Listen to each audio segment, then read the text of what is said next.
tonight, so let's try to wrap Got it that up as right. quickly as we can. They gotta do away with these 9 o'clock games. Depends on how I'm telling long you it that. stops. I've been up here 15 times and played 9 o'clock every time. Go ahead.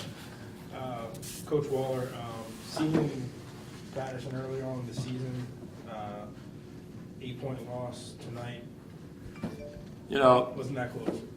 yeah, this team hadn't, or nor have I, this whole year, this team hadn't experienced that. And the final score, you know, it got from 7 minutes on, it was junk time. So that's when scores get out of hand. The thing I told these guys and what you want to remember, you finish the seasons 22-4, and they won everything they could possibly win on the Eastern Shore. The only team left standing. It's just tonight, it was a little bit of a mismatch. Every time in my career that my teams have lost at this level, it's been because of size. The team that we went 28-0 and won the state championship, quite frankly, we could have probably beaten anybody, 4A, 3A, 2A, 1A, and we had size. Good athletes, great kids, all of them going to go to college. One of them gets a chance to do this again next year. I feel bad for them, but you know, there's probably 5,000 high school games across the country tonight. 2,500 we're going to lose. We happen to be one of those. The better team won tonight. The better team won. We don't feel happy about it, but the better team won. I don't even know if that answers your question, but that's what I felt like saying.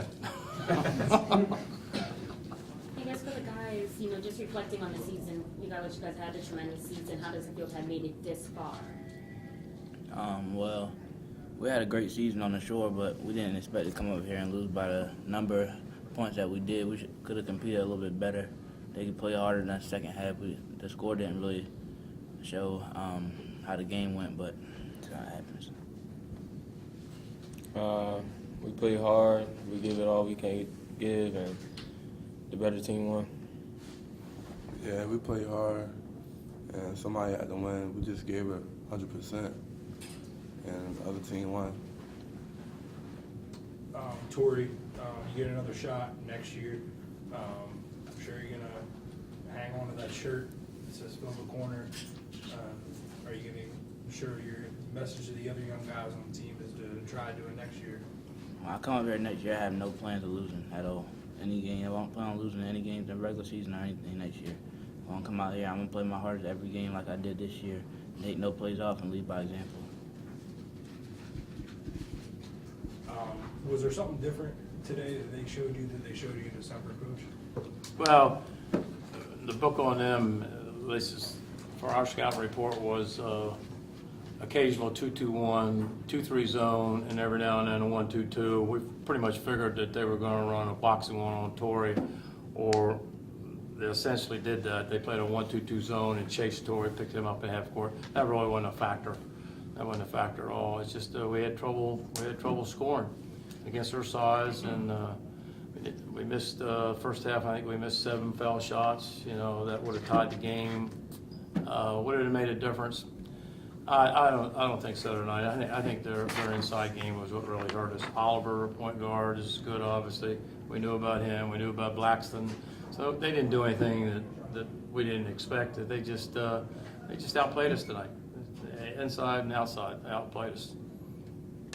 Coach, did this team exceed your expectations coming into the Oh, season? Lord.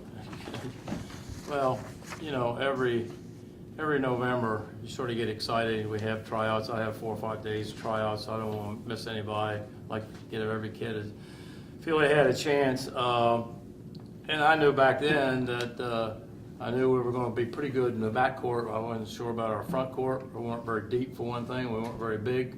But, you know, to me, the art of coaching is take what you got and like a ball of clay and see what you can make out of it. And, you know, nobody picked us to do anything. And we weren't blessed with a terrific, you know, 3-point shooter on the outside.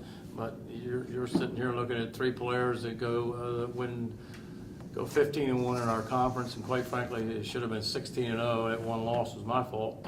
And they go 22-4 and win everything you can possibly win on the Eastern Shore. And the only team standing, we just we meant to show up tonight, and we showed up to the best of our ability. But tonight, we just didn't have it. We just didn't have it. We were having trouble scoring. But these guys are winners. These guys are winners. They know it. I've told them that all along. They're good kids. And 8 or 9 of the original 11, we only had 11 originally, are on the honor roll. They're all going to school.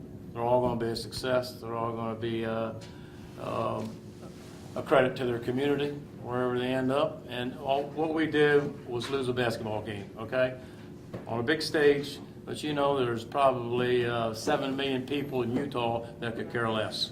So sun's going to rise in the east, so we got to, you know, get over it. And there's 239 days till basketball starts again, so that's what's on my mind. After Wednesday night, we have an all-star game Wednesday night, and Nelson and Travell will be participating in that. So they got another game. It's a senior all-star game, so Torrey, not being a senior, he won't be able to participate. So they got another game. So, you know, I'm just glad at my age to still be coaching and to coach quality kids like these guys. It's a great team.